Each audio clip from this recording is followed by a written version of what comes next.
नमस्कार, स्वागत है आपका बिग फाइट लाइव में। आपके साथ मैं हूं श्वेता मिश्रा अवस्थी। जिद, कुछ कर गुजरने की जिद, नंबर 1 बनाने की जिद और विकास के पथ पर आगे बढ़ने की जिद। हौसले बुलंद हो, नई उड़ान भरने की जिद हो तो लक्ष्य भी आसानी से हासिल हो जाता है। अब मुख्यमंत्री गहलोत ने विकास के दम पर राजस्थान को नंबर 1 बनाने का लक्ष्य तय किया है। विजन डॉक्यूमेंट भी जारी कर दिया है। गहलोत का लक्ष्य है कि 2030 तक आत्मनिर्भर और विकास में राजस्थान नंबर 1 बने। ऐसा नहीं है कि किसी एक सेक्टर में, सभी सेक्टर में राजस्थान नंबर 1 बने। गहलोत का यही लक्ष्य है, यानी गहलोत ने नए राजस्थान की नई नींव रख दी है। नई राह, नए संकल्प लेकर गहलोत ने नया सामर्थ्य दिखाया है। इससे पहले भी गहलोत राजस्थान को चिरंजीवी बना सकते हैं और अब मुखिया ने मिशन 2030 की मुहिम छेड़ी है। फ्यूचर प्लान और जादूगरी से मरुधरा की तस्वीर पूरी तरह से बदल सकती है। क्या है 2030 के राजस्थान का फॉर्मूला और क्या है गहलोत का विकास का विजन? आज बात इसी खास मुद्दे पर।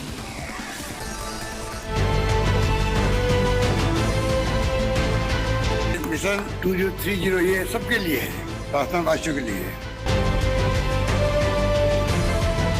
मिशन 2030 कामयाब होगा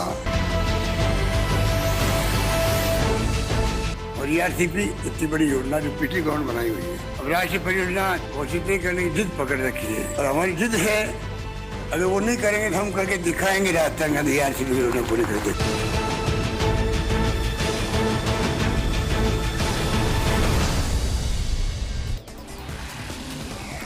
तो विकास का विजन, मेरी जिद, ये है मुख्यमंत्री अशोक गहलोत की जिद, प्रदेश के मुखिया की जिद। चलिए इसी पर चर्चा कर रहे हैं। हमारे साथ खास मेहमान जुड़े हैं। हमारे साथ सुरेश गर्ग जी हैं, बीजेपी नेता हैं, साथ ही नरेश शर्मा जी भी चर्चा में शामिल हुए, ब्यूरो चीफ, और कुछ देर में कुछ और मेहमान भी हमारे साथ जुड़ेंगे। बहुत स्वागत है आप दोनों का ही बिग फाइट लाइव में। सुरेश गर्ग जी, आपसे ही शुरुआत करते हैं, क्योंकि एक तरफ तो 2023 विधानसभा चुनाव तैयारियां जोर शोर से जारी हैं दोनों ही पार्टियों की तरफ से, क्योंकि सरकार दोनों ही पार्टियां बनाती हैं 5-5 साल के लिए। इस बार तस्वीर क्या होगी उस पर फोकस करना है, तैयारियां चुनाव के मद्देनजर। लेकिन इस बीच प्रदेश के मुखिया विकास का विजन लेकर आए हैं, विजन 2030। बीजेपी इसे कैसे देखती है? क्योंकि मुख्यमंत्री साफ तौर पर कहते हैं कि चुनाव से इतर इसे राजस्थान के विकास के लिहाज से देखना चाहिए। देखिए श्वेता जी, जो मुख्यमंत्री पिछले 5 साल से केवल अपनी कुर्सी बचाने के लिए लगे रहे, सिर्फ अपनी कुर्सी बचाने के अलावा उन्होंने राजस्थान के अंदर कोई काम नहीं किया। भ्रष्टाचार चरम सीमा पे पिछले 5 साल के अंदर रहा, महिलाओं पर अत्याचार पिछले 5 साल के अंदर रहा, तो कैसे आप कह सकते हो कि 2030 मिशन 2030? अरे मिशन 2030 तो छोड़ो, मिशन 2023 भी ये सफल नहीं होंगे। अगर ये सफलतम मुख्यमंत्री होते तो वेणुगोपालन जी को ये नहीं बोलना पड़ता कि हमारा मुख्यमंत्री कौन होगा। उन्होंने वेणुगोपालन जी ने बोला है कि हमारा 2023 के अंदर कोई मुख्यमंत्री नहीं होगा। अगर मान लो ये सफलतम मुख्यमंत्री होते तो वेणुगोपालन जी घोषणा कर देते कि हमारा 2023 के अंदर अगला मुख्यमंत्री अशोक गहलोत जी होगा। तो इससे ये साबित होता है कि ये सबसे भ्रष्टतम सरकार है और अत्याचारी सरकार है। आप देखिए हर क्षेत्र के अंदर, सुनिए, इसमें तो कोई नाम ही नहीं है। ये तो नहीं आप, मैं ये अशोक गहलोत जी साहब, जिस विजन को अशोक गहलोत जी, जिस विजन, जी श्वेता जी, जिस विजन को अशोक गहलोत जी लेके चल रहे हैं उन्हीं की तो बात कर रहा हूं ना। आज आप बताइए, अन्नपूर्णा योजना के अंदर फूड पैकेट बांट रहे हैं। जैसलमेर के अंदर की घटना है, मेरे पास में वीडियो है। लाल मिर्ची की जगह भूरी मिट्टी निकली है। ये फूड पैकेट के अंदर क्या निकल रहा है? भूरी मिट्टी निकल रही है। आप देखिए, अब आप, इन्होंने कहा कि साहब हमने चिकित्सा के अंदर राइट टू हेल्थ लाए, 95% private hospital right to health से बाहर हो गए। आप कौन सा क्षेत्र है जिसके अंदर इन्होंने भ्रष्टाचार नहीं किया? चिकित्सा जो आप शिक्षा के अंदर देख लीजिए, अगर शिक्षा के अंदर अगर शिक्षक ये बोलता है कि मेरा ट्रांसफर बिना पैसे के नहीं होता, तो क्या भ्रष्टाचार नहीं है? जब इनके नेता ये बोलते हैं कि साहब 1 रुपए चल के 85 पैसे करप्शन में चला जाता है, तो राजस्थान के अंदर चरम सीमा पे भ्रष्टाचार है। जब चरम सीमा पे भ्रष्टाचार है तो 2023 के अंदर इनको जो है ना 21 सीटें जो पिछली बार आई थी 2013 में, वो भी सीटें नहीं आएगी। मिशन 2030 पे कब है? आप तो 23 हाँ, तो मैं कह रहा हूं मिशन 2030 क्या होता है जब आला कमान को ये मानते नहीं है, मुख्यमंत्री को आला कमान मानता नहीं है। आला कमान ने मुख्यमंत्री के लिए यहाँ पे 25 सितंबर को भेजा था। इसके बाद क्या हुआ? मुख्यमंत्री जी रूट के चले गए, प्रदेश अध्यक्ष रूट के चले गए, विधानसभा अध्यक्ष ने विद्रोह कर लिया। तो आप बताइए किस तरह से आप इस तरह की बातें कर रहे हो जब 2023 का पता नहीं है, 2023-30 की बातें कर रहे हो। नरेश जी, सवाल आपसे रहेगा। नरेश जी, ठीक है, आज कार्यक्रम हुआ, आज से सुझाव भी दिए जाएंगे और आज से 30 सितंबर तक का ये पूरा मिशन रहेगा और मिशन 2030 को लेकर ये सुझाव हैं।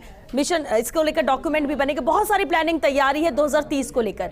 विपक्ष के पास मुद्दा है कि अभी तो 23 की बात हो रही है और तमाम उन्होंने मुद्दे गिना भी दिए सुरेश गर्ग जी ने जो कहा, लेकिन प्रदेश के मुख्यमंत्री अशोक गहलोत का विजन क्या है इस मिशन 2030 को लेकर? क्योंकि आज के कार्यक्रम को आपने कवर किया, बेहतर तरीके से इसे बता सकते हैं, एक्सप्लेन करिए ताकि आगे सवाल हम जगरूप जी से लें। देखिए श्वेता, अगर ये कोई घोषणा होती तो हम मान सकते हैं कि 2023 का चुनाव है, चुनावी वादे हैं, कोई घोषणा है कि हम आएंगे तो ये करेंगे, हम आएंगे तो वो करेंगे। ये कोई घोषणा पत्र नहीं है, ये कोई चुनावी घोषणा नहीं है, ये एक डॉक्यूमेंट है। और डॉक्यूमेंट जो तैयार करने की कोशिश की जा रही है, वो कोशिश की जा रही है तमाम प्रदेशवासियों के सुझाव के आधार पे।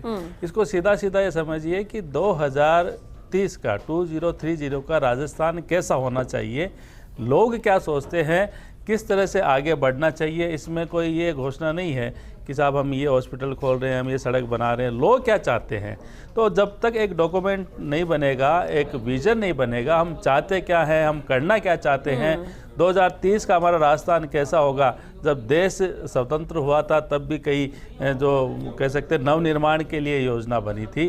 अब राजस्थान के लिए भी अगर योजना बनती है भविष्य की, कोई डॉक्यूमेंट तैयार होता है जिसमें सभी के सुझाव होते हैं, चाहे पक्ष है, विपक्ष है, स्टूडेंट है, यूथ है, महिला है, सरकारी कर्मचारी है, गैर सरकारी कर्मचारी है, एनजीओ है, अप्रवासी राजस्थानी है, कोई भी आमजन है, वो बता सकता है कि 2030 में मैं कैसा राजस्थान चाहता हूं। तो अब दूसरी बात यह है कि 2030 में अशोक गहलोत मुख्यमंत्री रहेंगे या नहीं रहेंगे तो उनको भी नहीं पता।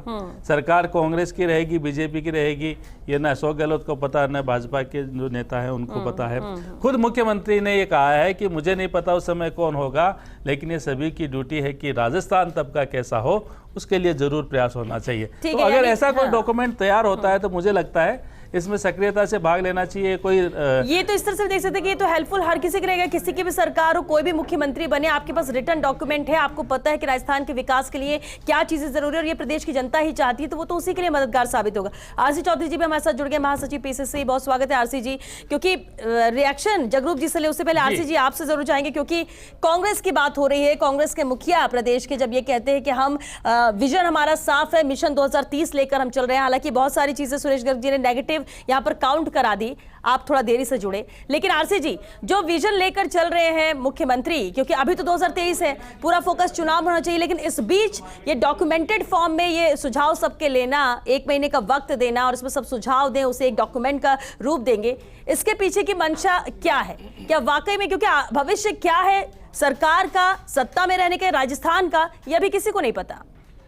श्वेता, निश्चित रूप से राजनीति के अंदर दिन तय होते हैं कि किस समय लोकतंत्र के अंदर जनता की अदालत में जाना होता है, लेकिन जब व्यक्ति अपने जीवन को सेवा को समर्पित कर देता है, एक व्यक्ति जो उन 8 करोड़ लोगों के भविष्य की चिंता करता है, एक वो व्यक्ति जो इस देश के अंदर अपने विजन के माध्यम से राज्य को अग्रणी सोचने की जो विचार करता है, हर व्यक्ति जो दूरदृष्टि के लिए देखता है, निश्चित रूप से उनका ये विजन है।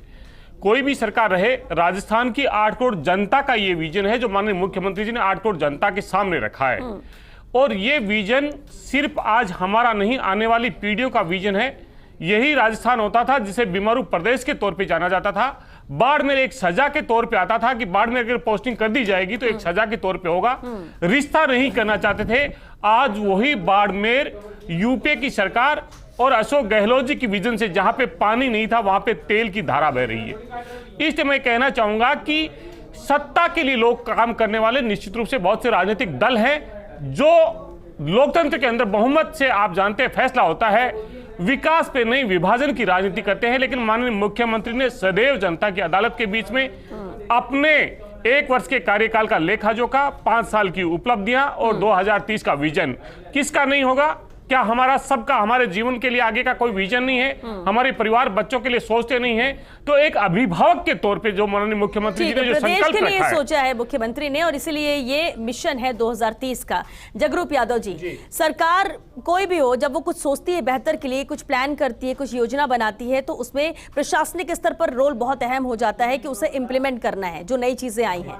अब अगर 2023 में विधानसभा है, इसके 5 साल बाद फिर विधानसभा चुनाव होंगे, फिर 2030 है, लेकिन मिशन 2030 लेके जो मुख्यमंत्री चल रहे हैं और जो बातें उन्होंने कही, उससे किस नजरिए से आप देखते हैं?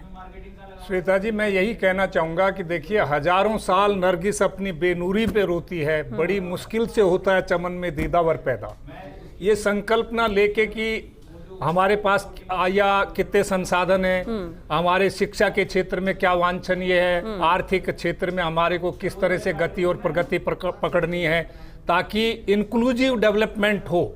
मतलब असमानता जो बढ़ रही है, आय की असमानता बढ़ रही है, एक तरफ गैग वर्कर बढ़ रहे हैं, एक तरफ इंडस्ट्री के कुछ गिने चुने लोग थ्राइव कर रहे हैं। तो ये गैप को ब्रिज करना, सबको रोटी रोजी और रोजगार मुहैया हो, रोटी मिले, सबके स्वास्थ्य अच्छा हो। तो स्वास्थ्य के क्षेत्र में क्या विजन है हमारे? जैसे राजस्थान बेसिकली माइंस मिनरल में बड़ा रिच है, तो उसमें क्या मतलब संकल्पना है ये हमारे संवेदनशील मुख्यमंत्री की। और ये कोई भी मुख्यमंत्री किसी भी प्रदेश का हो, अगर एक लंबी धारणा लेके चलता विकास का मॉडल, भारत सरकार भी 2047 और 2050 की बात करती है संकल्पना में, तो ये कोई बुरी संकल्पना नहीं है। और उसमें जितने स्टेक होल्डर हैं उनके सुझाव मांग के, उनसे जो रचनात्मक सुझाव आए उनको इनकॉर्पोरेट करके, और ब्यूरोक्रेसी से उस पे डेटा, चूंकि ब्यूरोक्रेसी सीधे सीधे क्रियान्वयन का कार्य करती है, तो उसके पास समंक होता है, वो अभाव वियोग को इंगित करती है, लक्षित करती है, चिन्हित करती है, और शासन और प्रशासन के विभिन्न स्तरों पर उसको मैं समझता हूँ अग्रेसित करती है। तो ये बहुत अच्छी बात है कि जैसे फील्ड लेवल की क्या डेटा है, क्या समंक है, और क्या क्या हमें आवश्यकता है। तो इसमें राजनीतिक तंत्र भी, सामाजिक तंत्र भी, NGO भी, जितने भी स्टेक होल्डर हैं, आम नागरिक भी, किसान भी, खेतीहर भी, और मजदूर भी, और इंडस्ट्रियलिस्ट भी, सब अपने सुझाव दे सकेंगे और डॉक्यूमेंट कर सकेंगे। तो इससे एक तस्वीर उभर के आएगी, और उस तस्वीर पे मैं समझता हूं कि अगर अमल होता है, शासन चाहे किसका भी हो, तो वो जो विकास की गंगा है वो निरंतरता में बह सकेगी। तो ये बहुत अच्छी संकल्पना है, मैं इसकी सराहना करता हूं। जगरूप जी, बहुत अहम बात आप है कि सुरेश गर्ग जी, कुछ तो आपको पॉजिटिव नजर आता होगा, क्यों बीजेपी कांग्रेस के चश्मे से देखा जाए इसे? श्वेता जी, आपने पिछले 5 साल का कार्यकाल देखा है ना, किस तरह से भ्रष्टाचार हो रहा है, किस तरह से महिलाओं पर अत्याचार हो रहा है, किस तरह से दलितों पर अत्याचार हो रहा है। मतलब यहां की जनता परेशान है।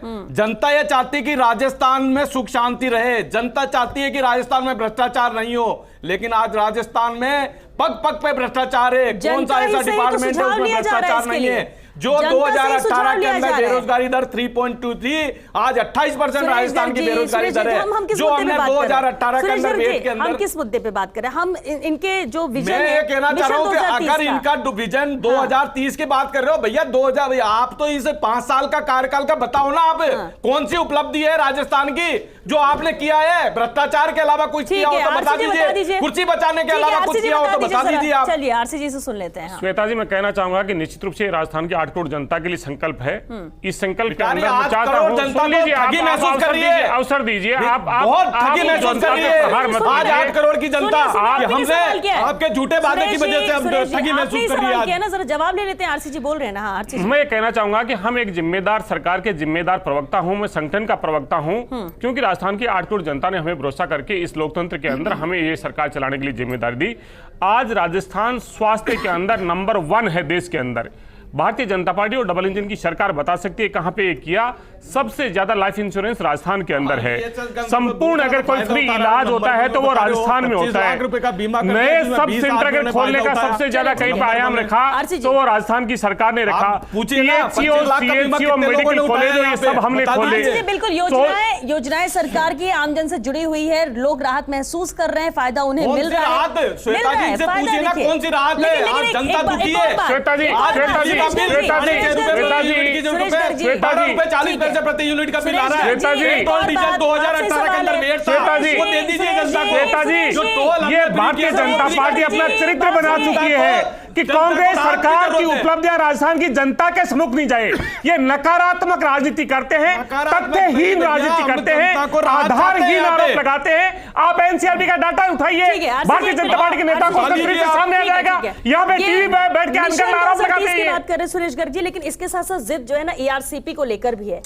करिए आप डिपेंडेंसी चेंज करें। अजीत तो श्वेता जी, हम ये कह रहे हैं कि नहीं चाहते कि लोगों को फायदा मिले होनी चाहिए ना। हम ये कह रहे हैं कि डिपेंडेंसी आप चेंज करके दे दीजिए, केंद्र सरकार उसको बियर करने को तैयार है, पूरा खर्चा तैयार है, लेकिन आप चाहते ही नहीं हो ना। आपके बेटे को हरा दिया तो उसकी दुश्मनी निकालना चाह रहे हो? आप क्यों नहीं प्रोजेक्ट को अप्रूव करने के लिए? ये जब आपकी 75% है, जिस भारतीय जनता पार्टी के पास में अपनी कोई उपलब्धि नहीं हो, अपना कोई लेखा जोखा नहीं हो, वो दूसरों का अपना लेखा जोखा तैयारी नहीं कर सकती, उनसे डिबेट नहीं कर सकती। ये सिर्फ विभाजन की राजनीति कर सकते हैं, नकारात्मक बातें कर सकते हैं। सरकार कहती है कि केंद्र से सपोर्ट नहीं, इसलिए ये नहीं हो पा रहा है, सांसद यहाँ पर इस मुद्दे को उठा नहीं रहे, इसलिए आमजन को राहत नहीं मिल पा रही है। ये मुद्दा 2023 के चुनाव में भी रहेगा हावी, और यही है उनकी जिद भी। इस पर जरा बिल्कुल देखिए, क्या फायदा मिलेगा? अगर ERCP की बात करें तो ये जरूर चुनावी मुद्दा होगा जिस पे भाजपा और कांग्रेस के नेता बहस कर रहे हैं। उस पे अगर बहस करते तो अच्छा होता, लेकिन विजन जो 2030 है ये मुझे नहीं लगता कि इसको लेके कोई घोषणा की जैसी बात हो। ERCP अपना मुद्दा है, लगातार जो है इस पे डिबेट भी हुई है, आरोप प्रत्यारोप लगे हैं, और जैसा कि भाजपा के जो नेता वो कह चुके हैं कि हमारी सरकार आएगी तो बनाएंगे, और मुख्यमंत्री की जिद है, और उन्होंने ये भी किया है, बजट में अनाउंसमेंट किया है, कुछ काम भी शुरू किया है। बड़ी बात जो है, बड़ी बात श्वेता, वो ये है कि टाइमिंग ऐसी है, इस विजन को डॉक्यूमेंट बनाने की टाइमिंग ऐसी है, चुनाव सिर पे है, तो ऐसा लगता है कि कहीं उस चुनाव के मद्देनजर तो ये विजन नहीं बनाया जा रहा है। लेकिन खुद मुख्यमंत्री ने कहा है कि भाई मैं मुख्यमंत्री रहूं या ना रहूं, मेरी पार्टी की सरकार रहे ना रहे, राजस्थान का तो सोचना चाहिए। तो मुझे लगता है कि भाजपा और कांग्रेस के नेता रोज डिबेट होती है, अलग अलग विषयों पर बहस करते हैं, अपने अपने तर्क देते हैं, लेकिन जब राजस्थान की बात हो कम से कम तब तो कुछ चीजों को छोड़ के, चाहे वो भाजपा की हो चाहे कांग्रेस को। हाँ, बिल्कुल अहम बात की नरेश जी ने। और जगरूप जी, लेकिन एक चीज ये है कि ये मान सकते हैं, क्योंकि इसे चुनाव से जोड़कर देखा जा रहा है, सरकार किसी की भी बने, जनता किसी के भी साथ जाए, इसको तो ऐसा देखा जा सकता है कि एक ये होमवर्क है जो अशोक गहलोत करके जा रहे हैं, डॉक्यूमेंटेड फॉर्म में दे रहे हैं कि आगे वाली जो भी सरकार हो, जो भी मुखिया हो, कम से कम इस पर काम करेगा तो राजस्थान का भला होगा। बिल्कुल श्वेता जी, मैं यही कहना चाहता हूं, जैसे आपने बिल्कुल सही मुद्दा उठाया कि राजस्थान में जैसे जल संसाधन वैसे ही 1% है, तो जल संसाधन सृजित करने के लिए क्या क्या स्टेप अप करें, कौन सी दीर्घकालीन योजना बनाएं, कौन सी अल्पकालिक योजना बनाएं। 11 जिलों के लिए जैसे पूर्वी राजस्थान नहर परियोजना, इसमें 2 लाख हेक्टर नई सिंचाई सुविधा भी सृजित होगी। तो यहाँ खेती किसानी से अभी भी 60-65% लोग उस पर निर्भर हैं। खदानों के मामले में क्या नीति अपनाई जाए, मिनरल जो मेजर मिनरल है, माइनर मिनरल है, उनका विदोहन कैसे हो, उनके लिए क्या लॉन्ग टर्म, शॉर्ट टर्म और तात्कालिक नीति बनाई जाए।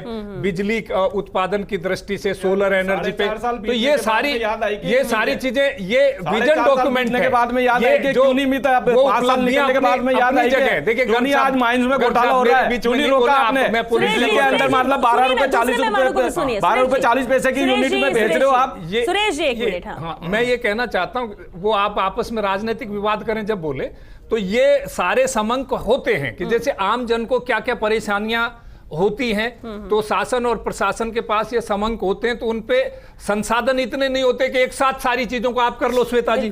तो इसके लिए आपको short term long term planning बनानी पड़ती है। तो इसलिए एलोंगेटेड विजन जो है ये संकल्पना है। विजन बनाने का अर्थ ये नहीं कि मुख्यमंत्री जी के दिमाग में है और बना दिया, उन्होंने सभी स्टेक होल्डर से मांगा है। तो छात्र भी अपना बताएंगे, बेरोजगार भी अपना बताएंगे, शिक्षक भी अपना बताएंगे, वर्कर भी अपना बताएंगे, सामाजिक सुरक्षा वाले भी अपना बताएंगे। चलिए जगरूप यादव जी पॉजिटिव उसका एंगल बता रहे हैं, आपको नहीं अच्छा लग रहा है। आरसी जी कह रहे हैं जो योजनाओं को लेकर फायदा, आप कह रहे हैं कि लोगों का भला नहीं हुआ। चलिए 4.5 साल में बता दीजिए आप, कौन सी जनता खुश है? जनता को हम तो वो चाहते हैं कि आज पेट्रोल डीजल में जो पहले हमने वेट किया था वो कम कर दिए, टोल टैक्स कम। सुरेश जी आप सुनिए, तो आप कह रहे जनता का भला नहीं हो रहा। चलिए क्या हो रहा बता दीजिए। अरे मिर्ची भूरी मिट्टी, फूड पैकेट में भूरी मिट्टी मिल रही है श्वेता जी, भूरी मिट्टी फूड पैकेट बांट रहे हैं, उसमें भूरी मिट्टी मिल रही है। बिजली का वीडियो आ रहा है, पूरे हिंदुस्तान में चल रहा है, गाँव के अंदर बिजली नहीं है। अब बताइए आप जनता को कौन सी राहत दे दी? सिर्फ हवा करती है। आप कह रहे चलिए भला नहीं हो रहा है, कुछ नहीं हो रहा, मान लेते हैं, वो तो जनता जनता बताएगी है हमारे साथ। तो इतना चिल्लाने की क्या जरूरत है, इतना गुस्सा करने की क्या जरूरत है? राजस्थान की जनता के पास नहीं पहुंचने देना चाहता हूं चीजों को। सुरेश गर्ग जी, चलिए आपकी सरकार आ रही है, बीजेपी आ रही है, निश्चित रूप से आ रही है हमारी सरकार, निश्चित रूप से 2023 के अंदर पूरे रिकॉर्ड तोड़ेगी भारतीय जनता पार्टी, पिछला रिकॉर्ड तोड़ के आएगी। हम इस तरह का काम नहीं करेंगे कि उच्च शिक्षा के अंदर केवल आ रहे हैं आईएएस के बच्चे बाहर पढ़ने जाएंगे, गरीब बच्चों के जाएंगे बाहर पढ़ने के लिए। सुन रहे हैं, देखिए 2023 में बीजेपी की सरकार आ रही है, कॉन्फिडेंट है ये आ रही है, सरकार ने कोई काम नहीं किया, ये बार बार ये बात बोल रहे हैं। ठीक है ना, अगर ये डॉक्यूमेंटेड फॉर्म में बन जाएगा और क्लियर रहेगा कि राजस्थान में क्या बेहतर होगा, तो आप ही के लिए तो फायदा है, होमवर्क तो आपके लिए हो गया ना। साहब, जिस आदमी ने 5 साल तक कुर्सी बचाई है वो क्या डॉक्यूमेंट से बनाएंगे? मुझे बताइए, केवल कुर्सी बचाने के अलावा काम किया है क्या? केवल 5 साल के लिए, 5 साल केवल कुर्सी बचाने के अलावा कोई काम किया तो बताइए। बातें बोल रहे हैं। अगर कोई बच्चा ये कहता है कि मुझे कॉलेज में ये चाहिए, मुझे ये सुविधा होनी चाहिए, तो उसमें क्या दिक्कत है?